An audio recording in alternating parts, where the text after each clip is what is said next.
Hello everyone, it's nice to meet you once again. For today's lesson, we're going to learn something about how the CPU fetches, decodes and executes instructions. CPU, which is the Central Processing Unit. CPU is responsible for performing most of the work of the computer because it is the duty of the CPU to fetch, decode, and execute instructions in the computer system.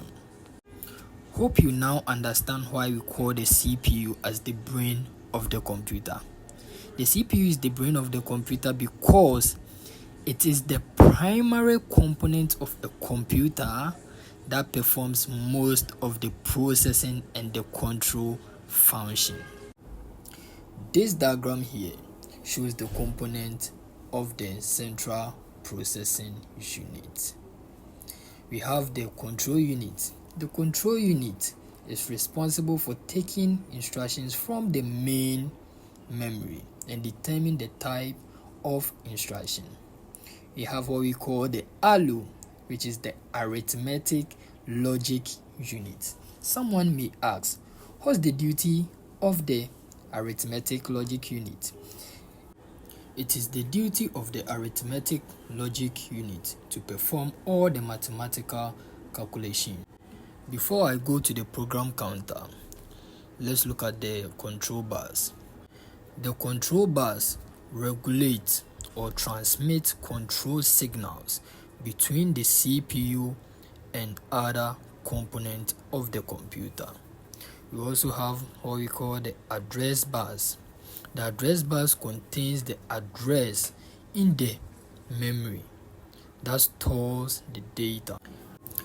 Data bus. The data bus contains the data you want to save or send or transport data between the RAM and the CPU.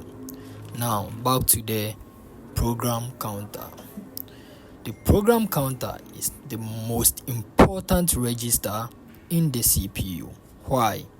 The program counter points to the next instruction that needs to be executed or performed. Back to the main topic for today's lesson. How the CPU fetches instruction. The CPU uses what we call the program counter to find the memory address of the next instruction. Like I said earlier, the program counter points to the next instruction that needs to be executed. The CPU then reads the instruction from the memory address specified by the memory address register and copies it to the memory data register.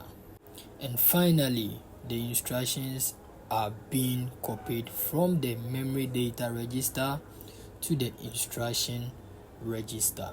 So this is how the CPU fetches instruction. Next to how the CPU decodes instruction. You see the diagram here. It fetches from fetching to the next, which is the decode. From the decode, it moves to the execution. So with this, we are going to learn how the CPU decodes the instruction. So the CPU copies the instruction from the program memory into the instruction register. The control unit then decodes the instruction based on the operation code. The control unit also generates something we call the control signals that instruct the processor component to execute the instruction. And finally, how the CPU executes instruction. The CPU executes instruction by fetching the instruction. Yes, and after fetching, it moves to the decode instruction. During the decode instructions, the arithmetic operations are being performed, the access memory performs its task, the update register file, they all do their work, and after everything it updates the PC. This is how the CPU execute instruction. So we will say the CPU execute instruction in a clockwise direction. If you find this video helpful, please like, subscribe and comment for more content like this. See you next time.